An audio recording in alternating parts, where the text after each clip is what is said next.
British Rail ordered 200 Class 40s to push steam from the main line. They were enormous, dependable, and trusted with the nation's finest trains. Yet the central complaint was present almost from the beginning. For a locomotive weighing about 135 tons, 2,000 horsepower was not enough. That sounds like a failed design. It was not. Class 40s remained at work for decades, spread across Britain, and became favourites among crews and enthusiasts. The real puzzle is more interesting. How did an underpowered express diesel become one of British Rail's most useful early diesel classes? The answer begins before the Class 40 existed, when British Railways were searching for a practical alternative to steam. Diesel-electric traction promised longer daily mileages, quicker preparation, and freedom from the coal, water, and cleaning routines that consume so much labour. Britain already had experimental mainline diesels. The London, Midland, and Scottish Railways numbers 10,000 and 10,001 had demonstrated the basic arrangement, a diesel engine driving a generator with electric motors turning the axles. Southern region prototypes developed the idea further. The most important immediate ancestor was Southern Locomotive 10203. Its English electric 16-cylinder engine produced 2,000 horsepower. British Railways wanted that proven machinery inside a production design that could participate in the modernization plan's urgent replacement of steam. In 1955, British Railways began ordering pilot scheme diesels from several manufacturers. The intention was sensible: test competing designs, learn from their service, and then choose the strongest. Political and operational pressure would soon make that orderly experiment much less orderly. English Electric offered a Type 4 locomotive using its medium-speed 16-cylinder SVT engine. Type 4 described the power band, not a later tops class. The machinery was deliberately conservatively rated, favoring reliability over extracting the greatest possible output. The first locomotive, D200, entered British Railways stock in March 1958. It was a double-ended diesel-electric with 6 powered axles in 2 3-axle bogies, a long slab-sided body, and rounded noses containing central gangway doors. 4 white discs on each nose displayed the train classification, continuing a visual language inherited from steam. Dark Brunswick green paint, a grey roof, black bogies, and red buffer beams gave D200 the sober appearance of an official new beginning. On April 18, 1958, D200 hauled a demonstration train from London Liverpool Street to Norwich. British Railways was not merely displaying a new locomotive, it was presenting a different operating system, one intended to achieve more work from each machine. The Class 40's engine drove a direct current main generator. Electricity then fed 6 traction motors, 1 for each powered axle. There was no mechanical gearbox carrying the full engine output to the wheels. Electrical transmission managed the connection between diesel engine and railway load. At low speed, the 6 motors could apply substantial tractive effort. The locomotive could start a heavy train with assurance. Its weakness became more apparent when speed rose and acceleration depended increasingly upon the limited horsepower available for the locomotive's considerable mass. D200 measured a little over 21 meters and weighed about 135 tons. 2,000 horsepower sounded impressive beside many steam locomotives, but headline horsepower alone did not determine performance. Some of that output served auxiliaries, while the locomotive itself had to be accelerated before the train benefited. Reports praised the new diesel's general performance, but criticized their acceleration at medium and higher speeds. In that respect, they could seem disappointingly close to the steam locomotives they were intended to displace. The future had arrived, but it did not always leave the past behind quickly. Here, the Class 40 story changes direction. A diesel did not need to defeat a Pacific in every burst of acceleration to transform railway economics. It could start work faster, travel farther between servicing interventions, and remain available without the daily rituals demanded by a steam locomotive. On Great Eastern diagrams, careful scheduling produced weekly mileages substantially above those of the steam locomotives replaced. Great Northern duties pushed the machines harder still. Even if individual runs were not revolutionary, greater utilization could change the number of locomotives required to operate a service. This is the distinction that rescues the Class 40 from the simple label of failure. Its power-to-weight ratio was poor, but its ability to accumulate useful work mattered. British Railways was buying availability, range, and a new maintenance pattern as well as speed. If you enjoy engineering stories in which the verdict is more complicated than success or failure, like the video and subscribe. The Class 40's greatest contradiction was only beginning. The first 10 locomotives, D200 to D209, formed the pilot batch. Half initially went to Great Northern work from King's Cross, while the others served Great Eastern routes from Liverpool Street toward Cambridge, Ipswich, and Norwich. Their assignments were prestigious. Class 40s appeared on trains such as the Flying Scotsman and Master Cutler, and later spread to West Coast mainline services. Their size and status made them visible symbols of dieselization before the railway fully understood their limitations. Early service was not painless. New diesel equipment had to live beside steam in depots filled with grime, while staff learned unfamiliar fault-finding methods.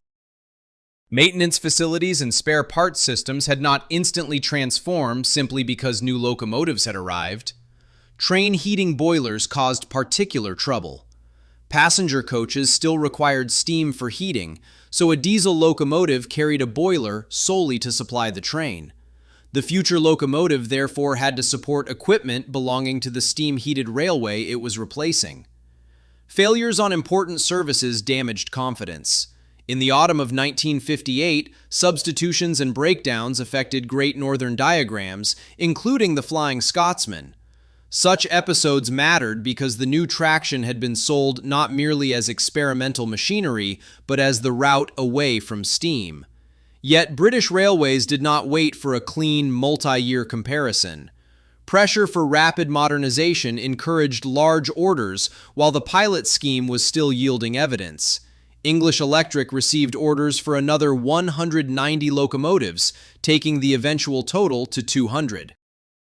Most were built at Vulcan Foundry in Newton-le-Willows. 20, numbered D305 to D324, came from Robert Stephenson and Hawthorns at Darlington. Production ran from 1958 until September 1962, creating one of the defining fleets of Britain's first diesel generation. English Electric later offered greater output, but British Railways retained the proven 2,000 horsepower rating for the Class 40. That decision captured the bargain at the center of the design. Moderate stress and known reliability were purchased at the cost of performance. There were visible differences across the fleet. Early examples used discs and retained nose gangway doors. D325 to D344 carried paired two-character head code boxes. The final group, D345 to D399, received a central four-character display and no gangway doors. Those variations matter because a generic green British diesel is not automatically an accurate Class 40.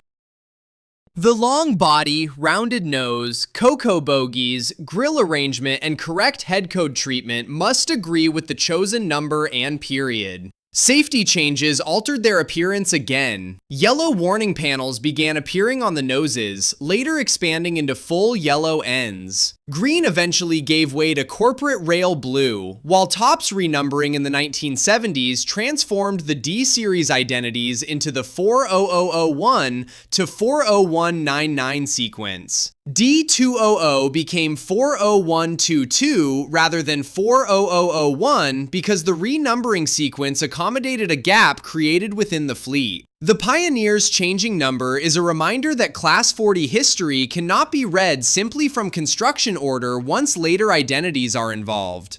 By the early 1960s, more powerful diesel designs were appearing. The Class 47 offered substantially greater output in a lighter locomotive. English Electric's experimental DP2 demonstrated that the same broad engine family could be developed to 2,700 horsepower, leading toward the Class 50. The Class 40 was therefore overtaken almost as soon as production ended. It had been built to lead express services, yet the performance standard of express traction was moving beyond it. Reliability could not create horsepower that the engine had never been rated to provide. But obsolescence did not mean uselessness. As newer locomotives took the premier turns, Class 40s migrated toward secondary passenger trains, parcels, freight, and engineering work. Their six-powered axles and robust construction remained valuable where sustained high-speed acceleration mattered less. This redeployment explains their long careers.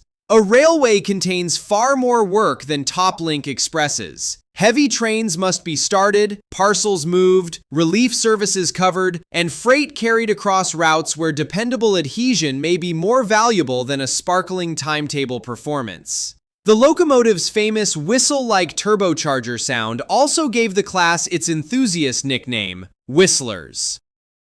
That identity was not manufactured by a museum. It grew from repeated encounters on the working railway, where sound could announce the locomotive before its number became visible. Class 40s also gained a special institutional role. Selected examples worked the Royal Train from the late 1960s into the 1970s. Their use reflected confidence, presentation, and operational suitability, even though newer types already possessed better power-to-weight ratios. Their eventual displacement from that duty exposed another limitation inherited from early dieselization. Most Class 40s supplied steam heating, while newer air-conditioned coaching stock required electric train heating. A reliable locomotive could become incompatible because the train around it had changed. This is the episode's midpoint and its real engineering verdict. The Class 40 was not beaten by one catastrophic defect. It was squeezed by a railway system demanding faster acceleration, greater power, and electrical hotel services that its original architecture did not provide. Removing the locomotive from express work did not erase the value already obtained. 200 machines had helped British Railways learn how to diagram, maintain, and crew a large mainline diesel fleet. They made diesel operation ordinary, even while exposing the costs of choosing conservatism. By the late 1970s, declining freight traffic and newer traction made withdrawal increasingly logical. The first large wave began, and enthusiasts recognized that a once common class could disappear quickly. The Class 40 Preservation Society was formed in 1980 to save working examples. Most regular members had gone by January 1985. 4 withdrawn locomotives then received an unexpected departmental reprieve for work connected with the remodeling of Crewe Station. Patched up for restricted duties, they proved useful enough to remain beyond the immediate project. One of those departmental survivors lasted until 1987. Their return did not mean the withdrawal policy was mistaken. A small group meeting a temporary need is different from maintaining a nationwide aging fleet. It did, however, demonstrate how much practical life remained in the basic machinery. D200 followed an even more remarkable path. Restored to its original identity, the Pioneer returned to special passenger work and also performed ordinary duties around Carlisle. It became both a historical artifact and a revenue-earning British rail locomotive. Exactly 30 years after its 1958 Norwich demonstration, D200 again traveled over the Liverpool Street to Norwich route on April 18, 1988. The symmetry was real. The locomotive that had advertised a new diesel age marked the end of its British rail career on the same journey. It entered the National Collection that year.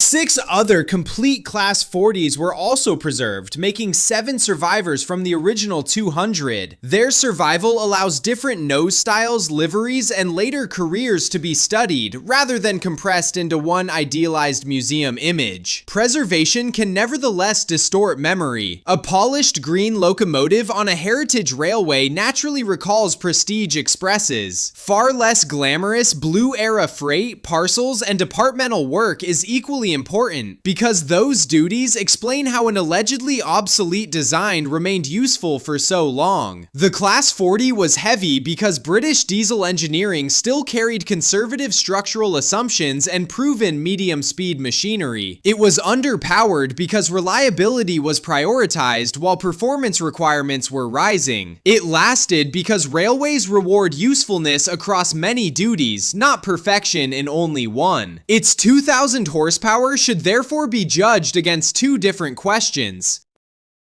Was it enough for the future of British Express operation? Clearly not.